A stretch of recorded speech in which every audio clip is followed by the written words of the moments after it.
What does it take to change the world? Sometimes the price is everything, even your own life. This is the story of Sigmund Freud, the man who invented modern therapy and in the process destroyed himself. Like most things, there are three sides to Freud's story. There's the story he told himself, a man on a mission to decode the mysteries of the human psyche, the one people tell about him, that he was deranged, cocaine addicted, and sexually perverse. A lunatic drowning in a pool of his own theories. And then there's the truth. After reading dozens of papers, diving deep into the world of Freud, and interviewing Freudian experts, we've put together the story of a man who ravaged his own mind in his quest to change the world.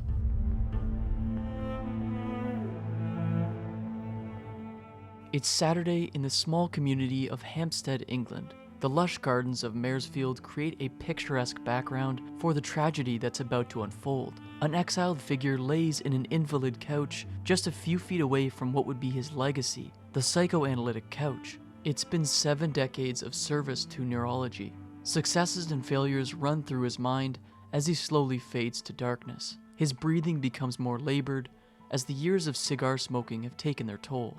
Mouth cancer is the diagnosis, and there's not much time left. The pain is extreme, but this suffering must end on his own terms. The doctor can't endure this pleading anymore, so he grants the man's final request, administering a lethal dose of morphine. The date is September 23rd, 1939. Sigmund Freud is dead. Death's relationship with great minds is one that's always captivating. Often tragic, it evokes a warning to those who dare seek meaning in the void that is life. For Freud, death's ironic twist met him on an insignificant couch, steps away from the embodiment of his life's work. An ending that mirrors the pain that Marie Curie endured from radiation poisoning, the results of her own scientific discoveries. Although these pioneers experienced tragic endings, there's a poetic undertone to their fates. It's like the myth of Icarus. Icarus and his father, Daedalus, were imprisoned on an island. A determined craftsman, Daedalus devised a plan to escape, creating wings made of feathers and wax. But before they took to the skies, Daedalus warned Icarus about flying too close to the sun, concerned about the heat melting his wax away. He also cautioned him on flying too close to the sea, as the moisture would weigh his feathers down. But the excitement of flight overcame Icarus, and he soared high, daring to reach above the clouds. As he inched closer to the sun, the wax melted and his wings fell apart, leaving him to plummet into the sea and drown. For Icarus, the flight was a chance to rise above where none had dared to cross. This frames the struggles of pioneers brilliantly. An ambitious mind succumbing to a cruel fate for defying the norm. Like Icarus, they flew. And in Freud's case, his work was the foundation of modern psychology. Yet, like Icarus, Freud flew too close to the sun, and as a result, his violent descent into the depths of human struggle was unavoidable. To understand what made Freud's fall so devastating, we have to go back to the beginning, and to help us out is Karen Doherty. I'm Karen Doherty. I'm a psychotherapist and a psychoanalyst and a documentary filmmaker. I'm in Amaranth, Ontario, rural Ontario. I'm part of the Toronto Psychoanalytic Society. That's where I trained. And I'm the host of the Canadian Psychoanalytic Society podcast, Conversations in Psychoanalysis Today. Born on May 6, 1856, in a time when religion defined society, Sigmund Freud's life was that of a true outsider. Being Jewish in the Catholic town of Freiburg, now called Pribor, located in the Czech Republic, Freud felt the mental anguish of alienation early on. Pushing religion to the side, he embraced atheism, further distancing himself from the people he was closest to. Freud was kind of anti-religion. For him, it's a little bit of a symptom. It's wishful thinking. For him, it's Oedipal to believe in God. It's like you want there to be an all-perfect father who tells you what to do and so on, and punishes if you don't do it. But he really did think of religion as problematic, for sure. Freud's family was far from ordinary. His father, Jacob, was a wool merchant who had been married twice. His mother, Amélie, was Jacob's second wife and 20 years his junior. By the time Freud was born, he already had a nephew, John, who was a year older than him. Freud grew up in a household with unusual dynamics. His connection with his mother was even weirder. They were intensely close. Some might say too close. Family roles were blurred, and this confusion may have left an effect that shaped his later theories on familial relationships. Yes, the ones he's now infamous for. Freud was a lot like that one person that we all know. The one that can't let a debate go until they've made their point. His competitive drive wasn't just about winning, it was about uncovering truths, even if they were uncomfortable. And Freud's love for dispute was evident even in his childhood. While intense, this same drive led him to revolutionize our understanding of the psyche, but it also came at the cost of pushing those around him away. Freud's need to be right would also eventually contribute to his downfall. Academically, Freud demonstrated excellence right away. He attended the Leopoldstädter Kommunal Realgymnasium, and it was here that he developed a strong interest in books. Freud was the kind of student who would stay up late reading Shakespeare, searching for the answers to the world's most fascinating mysteries. His teachers often praised his brilliance, but it wasn't pure intelligence that set him apart. It was his unending curiosity, and that growing appetite for knowledge laid the foundation for his intellectual pursuits, including his development of complex psychological theories. A pivotal moment for Freud came at the age of 17, when he stumbled upon a poem he initially thought was written by Johann Wolfgang von Goethe. At the time, he was unaware of the profound impact that it would have on him. The poem in question, Hymn to Nature, provided him with a flash of inspiration, steering him towards medicine as a pursuit.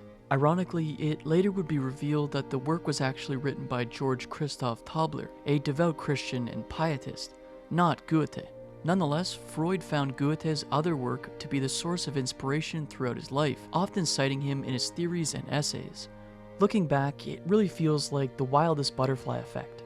Throughout Freud's life, seemingly random events were catalysts for his most compelling results. When he started attending medical school at the University of Vienna in 1873, he wasted no time establishing himself as a gold standard student, particularly when studying the physical structures of the brain.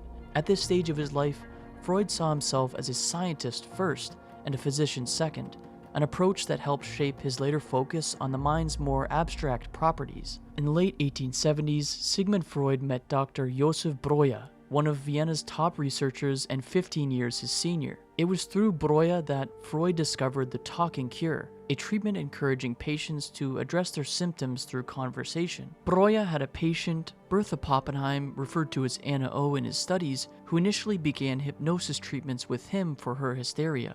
In these sessions, Breuer noted that she would spit out a continuous stream of words, leading the two of them to agree on trying a different approach that didn't involve hypnosis. Yeah, see, this is the thing. Before Freud, really, when it comes to, sort of like hysteria or depression or madness, lunacy, what you have is it's not pretty. It's madhouses. It looks like exorcism, mesmerism, maybe hypnotherapy, chains, people locked up. This is one of the most revolutionary things that he does is he decides that he's going to listen to the patient. That's the heart of psychoanalysis, listening, a very particular way of listening. That in itself is at the heart of all good psychotherapy, the relationship between the patient and the therapist. When the patient feels heard, recognized, tuned into, really listened to, they tend to get better. Freud was fascinated by the idea that talking about one's problems could unlock hidden traumas. And after working with Josef Breuer, Freud began introducing the talking cure in his own practice. This influenced his development of free association, a method of treatment that focused on getting patients to talk about their darkest desires. The free association setup was simple. Have a patient lying on a comfortable and specially designed couch, communicating freely about their problems and desires. All while Freud listened intently, taking notes away from their line of sight. By peeling back their layers to uncover hidden desires, Freud believed that he could help these patients find the root causes of their suffering. This was the classic psychoanalyst setup, and it was a massive success. Today, modern therapy closely mirrors this. A patient lies on a comfortable couch, involved in an honest conversation while their therapist takes notes. The psychoanalysis setup was crucial, helping push Freud towards his groundbreaking theories. But this also worked as a double-edged sword, revealing Freud's own obsession with the process, specifically his hyperfixation on sexuality and the unconscious. Freud's relentless focus on these concepts was strange to his colleagues and critics, setting the stage for some of the consequences that would define his entire career. From Freud's point of view, all of his patients seemed to be driven by sex, but there was a huge hole in this conclusion. Many of Freud's patients were female, with most of them being bourgeois, or upper class. He believed in sex as a fundamental force shaping human behavior, and was determined to prove its role within the inner self. This idea would lead to his most controversial theories, such as penis envy and the Oedipus complex. For contemporary psychoanalysts, we still all look to Freud. We don't necessarily follow to the letter what Freud thought. When it comes to things like penis envy, for example, I don't know. I'm not so sure. Maybe some people, but certainly not all people. So I think when we start to imagine that all of his ideas are correct, or that they must be thought of as universal, I think that we get Freud wrong, and we get psychoanalysis wrong. This role of sex was ultimately debatable, but free association revealed the hidden desires that were at the root of many problems for his patients. He coined the term psychoanalysis as the process of treating these issues. After establishing a baseline treatment with free association, Freud began his most impactful work, introducing us to his structural model of the psyche. First, we have the unconscious mind. The idea that a significant part of our thoughts and motivations are hidden from us, kept away in a part of our psyche that we'll never fully access unless we dig deeper. At the time, this was revolutionary, and Freud's embrace of the unconscious mind helped to popularize it. Before this, the belief that our thoughts and motivations were repressed was unimaginable. It was an era where religion, particularly the church, was the only real authority. Freud argued in his 1927 book, The Future of an Illusion, that religion was only rooted in our need for security, not an actual connection to its teachings. Even within the confines of people's thoughts, many depended on God and religious leaders for guidance. During that era, the answer to most mental afflictions was prayer, not introspection. With the unconscious mind, people learned that there was a reservoir of memories, feelings, thoughts, and desires that were not accessible to our conscious awareness. Freud believed that these hidden elements significantly influenced our behavior, even when we are not aware of them. This is called repression, and it occurs when the brain pushes uncomfortable, threatening thoughts down into the unconscious. According to Freud, the unconscious mind acts as a reservoir for these repressed elements, but despite being hidden, they become shadowy whispers that continue to influence a person's behavior. You might find yourself losing sleep over your actions or events that you've witnessed, struggling with anxiety and feeling like an imposter. Worst case, it affects your relationships, and you start to question your self-worth. When these effects of repression start to hit you, it's known as the return of the repressed. When left unattended, they can resurface in various ways. In our dreams, for example, or even worse, in the waking world through conditions like depression and anxiety. Repression is also associated with behaviors you're more likely familiar with. Freudian slips. Have you ever said something that you couldn't believe just as it flew out of your mouth? Maybe you said your ex's name when you're addressing your current partner. If so, there's a chance that you did that because of some unresolved thoughts or feelings. The human subconscious, according to Freud, holds many secrets, but the structural model of the psyche wouldn't be complete without highlighting its biggest idea: the id, ego, and superego. Terms to help us understand how the mind is organized, down to how it interacts with itself. The id is unconscious, a more primal part of ourselves with little to no nuance. It's entirely driven by instinct and desire for immediate gratification. Then there's the ego, a part of the psyche mediating between the id and the external world. Sure, you may want to stay up late binging a show, but that's not going to help you in the long run, especially if you've got a commitment like work the next day. As for the aspect representing our sense of morality, we call that the superego. It's the more judgmental and social part of a person's psyche. You'll find moral convictions learned from parents and society here, but it's also the source of self-criticism. If you're aware that you can do better, your superego will subconsciously punish you with feelings of shame and guilt. It is what anchors a person's moral compass. While Freud's model of the psyche is insightful, it's also the foundation for some of his most questionable theories.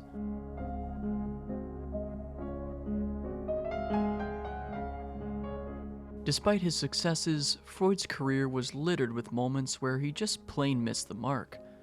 not just in the theoretical sense, but also practically. These were mostly instances of arrogance where he stubbornly believed that he knew better than everyone else, abandoning scientific methods and leaning only on his own understanding. Perhaps the most frustrating part of his more controversial ideas was that they weren't completely far-fetched. Some would prefer to believe that he woke up spewing nonsense, but in tracking his thought process, there are some valuables in the wreckage. In his 1900 book, The Interpretation of Dreams, Freud proposed the idea that dreams are linked to hidden wants and repressed desires. Instead of random stories created by our brains, Freud argued that they have two main properties: the manifest content, which is the things that we literally experience in the dreams, and the latent content, which possesses the symbolic meanings of those experiences. So if you see a snake in your dream, that's the manifest content, a literal hissing reptile. But if you're wondering why that snake showed up in the first place, the truth you uncover is latent. This latency varies from person to person, but according to Freud, some symbols have more universal meanings. In this instance, a snake often symbolizes a repressed sexual desire or a male figure in the dreamer's life. This interpretation of dreams starts to lose ground once we put it to the test, especially when comparing it to the self-organization theory of dreaming, a perspective that suggests our dreams are a byproduct of the sleeping brain's self-organizing processes. In this theory, it's proposed that the brain is sorting itself while we sleep, but the discontinuous signals it produces are turned into a narrative. There's significant scientific backing behind self-organization as a more likely theory with dreams, and modern research has revealed that dreams may primarily exist to consolidate or preserve memories, and to help with learning. But what scientific backing is there to support Freud's theories? Here's the problem. For as big a thinker as Freud was, he had a terrible habit of lacking any empirical evidence to support his theories. As the decades have passed, some of his theories have increasingly presented as fascinating for the time in which that they were proposed, but don't stand up to modern-era understanding of the human mind, like the Oedipus complex. Among the ideas proposed in the interpretation of dreams, the Oedipus and Electrica complex are the most controversial. It's proposed that children have unconscious desires for their opposite-sex parents during the early stages of development. Freud believed that the first 5 years were essential for a child's development of their adult personalities, especially the ability to control and direct sexual desires. Remember, the Oedipus and Electrica complexes exist in the unconscious, so he didn't necessarily believe that kids literally wanted to act on these feelings. Instead, these complexes exist to help them understand relationships, cope with desires, manage anxieties, and learn societal norms. Freud had some blind spots, for all of his genius. And it's interesting that for someone who is really talking about all of these things starting in infancy and childhood, the Oedipus complex, this is a man who never analyzed children. There was no child analysis. Once again, his lack of empirical support was glaring. On a deeper level, Freud's heavy emphasis on sexuality in describing human growth seemed forced at that point in time. It felt like an exaggeration of factors to fit into his ideas, especially at the expense of other social and cultural elements. For example, he introduced the concept of penis envy in the Electra complex, an idea that a girl has disdain towards her mother for depriving her of a penis. Freud completely ignored the societal factors motivating women, especially a desire for social status. Males are granted more opportunity and freedoms than females. Therefore, this envy that Freud observed was probably not a desire for male anatomy. With this criticism, Freud's need to tie things to his sexual interpretations feels forced, but maybe there's a reason why he became so involved with these myopic sexual meanings. After all, Freud's childhood bond with his mother was one that seemed to cross the usual boundaries of parental sentiments. In some ways, Freud was too keen on using his own personal experiences as a blueprint for the treatments he was pushing on others. Then there's the Freudian cover-up theory. Many of Freud's early patients experienced sexual abuse. Most of the women revealed early childhood instances of sexual molestation by their fathers. Instead of that being the focus, Freud decided to propose the Oedipus and Electra complexes to explain these occurrences. Essentially, he was excusing the abuse by tying it to an innate incestuous attraction from young girls towards their fathers. Some critics consider Freud's theory as a deliberate act to cover up the reality of childhood sexual abuse towards women, particularly in Vienna where Freud practiced, although some do not believe this is the case. There's a lot of Freud bashing in our culture for whatever reason, and usually by people who don't know much about what Freud actually said, or how much he revised of his ideas, or how generous he was in sort of passing the torch on to other people. So we're listening to the contents of someone's mind. And so that's very hard to get if you're not an analyst. He's just been painted as someone who didn't believe women, and that's just not true. Although Freud's theories on sex were controversial, they pale in comparison to the death drive, a baffling idea that humans carry an innate drive towards death and destruction. The aim of all life is death, he wrote, connecting us to a repressed desire for non-existence. This concept is perplexing for a couple of reasons. He came up with it during a period of extreme turmoil globally and a dark period of time in his own life. World War I was underway, and around the same time he lost his daughter, Sophie.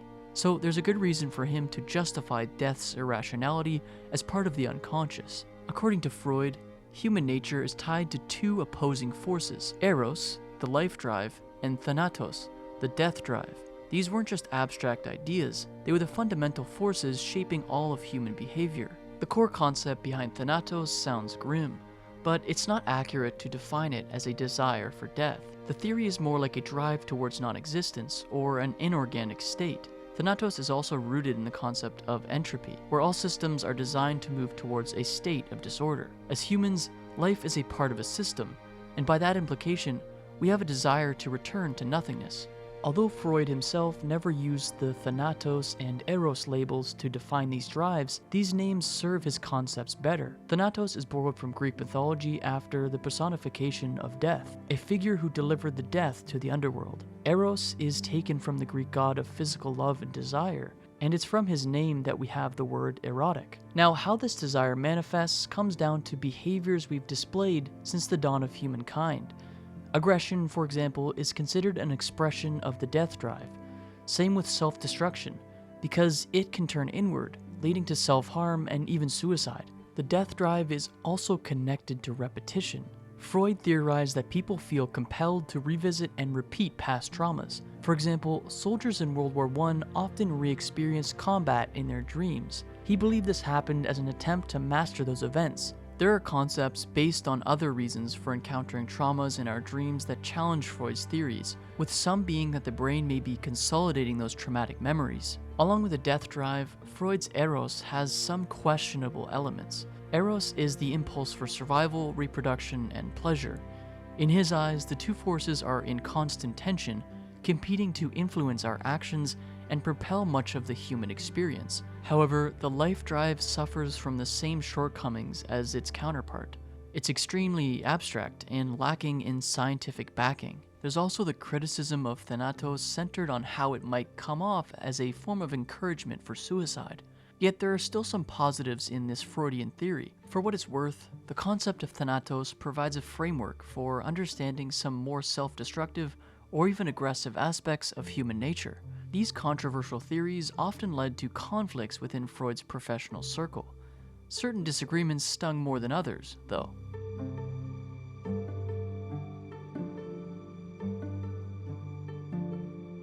Among the many people that Freud encountered, none echo louder his legacy like Carl Jung. Freud's book, The Interpretation of Dreams, triggered a fascination in Jung, prompting him to reach out to Freud in 1906. The two had a 13-hour meeting that began a beautiful relationship. The pair shared a mentor-mentee relationship, and Freud often referred to Jung with endearment as his successor. Jung naturally embraced this dynamic, writing that he wished to enjoy their friendship as one between a father and son. Unfortunately, this peaceful period was never bound to last. Tension grew between them once some foundational differences in ideology began to take root. Specifically, Jung was conflicted with Freud's emphasis on sexual drives being central to behavior. For Jung, Freud fell off the pedestal, and Freud didn't like that. He didn't like at all people having, sort of challenging him in that way, his mentees. Partially because of this, Jung went on to create his own analytical psychology, a school of thought that presented concepts like archetypes, the collective unconscious, and individuation. Like Freud, Jung's ideas continue to influence the field of psychology today. The two thinkers ended their friendship in 1913 following a letter from Freud. In it, he proposed that they abandon their personal relationship entirely. Following this, Jung wrote in his diary, "The rest is silence." As he lost some of his strongest professional connections, Freud also suffered significantly within his own family. World War I demanded a heavy toll across Europe, and for Freud, the price was dire. All three of his sons, Martin, Ernst, and Oliver, fought in the war. Freud himself was heavily critical of this conflict, condemning hypocrisy among the fighting parties. But the words of an academic bore little consequence to the powers at play. Of all tragedies that struck, the death of Freud's daughter, Sophie, from pneumonia in 1920 was the most devastating. This led Freud to explore a deeper understanding of grief. Previously, he was the type to tell people to simply carry on with life, but losing a child left a profound impact to the extent that he dismissed the idea of moving on after a loss. This wasn't the end of Freud's tragedies, though. In 1923, his grandson Heinz died as well. This struck deeply, and those around him observed that it had killed something in him for good. The Nazis also made Freud a target when they rose to power in the 1930s. It wasn't a secret that he was ethnically Jewish, so the oppression of Jews during this time period eventually led to a knock on the psychoanalyst's door. By 1933, the Nazis were seeing to it that anything written by Freud was burned. After Germany took over Austria in 1938, the Gestapo raided his apartment. They arrested his daughter, Anna, and questioned her for several hours. This was when Princess Marie Bonaparte of Denmark, a patient of Freud, helped his family flee to Paris and then London. Tragically, 4 of Freud's sisters were unable to leave Austria, later dying in Nazi concentration camps. Through all of this, there was one constant in Freud's life: smoking. He lit up his first cigarette when he was 24, spurring an addiction to tobacco. He eventually shifted to cigars, often indulging in more than 20 in a day. As an excuse for the habit, Freud claimed that it enhanced his creativity and productivity. But in 1923, doctors discovered a cancerous tumor in his mouth. To save him, they had to remove a large part of his jaw. Ultimately, his chain smoking led to more than 30 surgeries over the course of 16 years. But as you know by now, Freud was not the type to admit to being wrong. So he never quit smoking even through the surgeries. Unlike cocaine, which he started to wean himself off of during the 1890s, but still used for migraines and depression, cigars led to Freud's most dire personal decision. In the summer of 1939, and after nearly 2 decades of fighting cancer, Freud pleaded with his doctor, Max Schur, to help him end his life. With consent from Anna Freud, herself a psychoanalyst at this point, Dr. Schur injected him with a lethal dose of morphine. Freud slowly faded into a coma and died shortly after.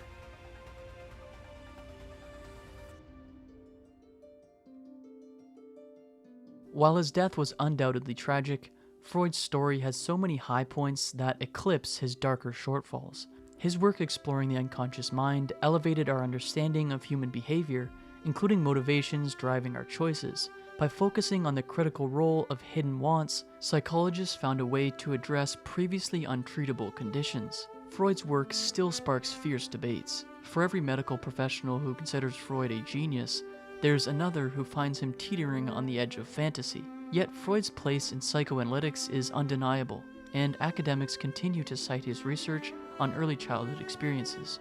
Freud's theories, no matter how controversial, are still relevant today. His ideas are scattered throughout movies, TV shows, and literature. The portrayal of the unconscious in characters like Don Draper from the AMC television series Mad Men makes for a great watch, exposing casual audiences to the struggles of an individual battling with his hidden desires. A similar thing happens in the 1999 psychological thriller Fight Club, where the main character, spoiler alert, has an alter ego named Tyler Durden, who represents his repressed desires. Apart from his theories on hidden wants, Freud's work also shines through in his symbolic approach to dreaming. We get to see this in films such as Darren Aronofsky's Black Swan, along with Christopher Nolan's acclaimed Inception, both released in 2010. These movies blur the lines between reality and fiction through the use of symbolic imagery, just as Freud himself emphasized. But there's also the day-to-day influence. Presently, mental health is more important than it has ever been. For that to happen, psychoanalytic therapy was a necessary catalyst. From the talking cure to modern therapy. Is Freud obsolete? It's like, well, Freud died a long time ago, so I guess. But his ideas inform therapy and sort of psychotherapy, psychodynamic therapy, and even the so-called evidence-based brief therapies like CBT. Modern society wants things to be really fast. You know, we live in an age of TikTok and Instagram and BetterHelp and so on. And so people want a quick fix. Now, this is wishful thinking. You don't get better in 10 sessions, and you certainly don't get better with an untrained therapist. But to commit to psychoanalysis or long-term psychodynamic psychoanalytic therapy twice, 3, 4 times a week for a long time, years, that's, it's almost antithetical in some ways to what the culture seems to prize. You don't get ill quickly and you don't get well quickly when there are developmental things missing, when there's deep, deep unprocessed trauma.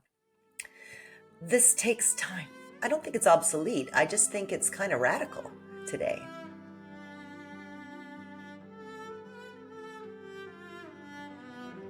Freud's work has left an indelible mark.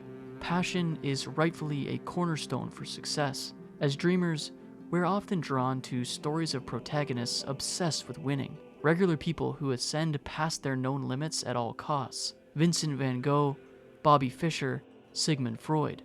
These names remind us of our hidden potential, and their heights were like none other. But across the mountaintops of greatness, there's an often overlooked valley of darkness, a pit of despair where even the most ambitious stumble and fall. It's easy to write off those at the bottom as not good enough, but pride is both a dear friend and a cruel master. For Sigmund Freud, this final chapter was a brutal reminder, one that warns us, sometimes, even with the keys in hand, some doors stay perpetually locked. But what if there was a way to confront that darkness? Check out this video on Freud's disciple, Carl Jung, who found the answers that his master never could.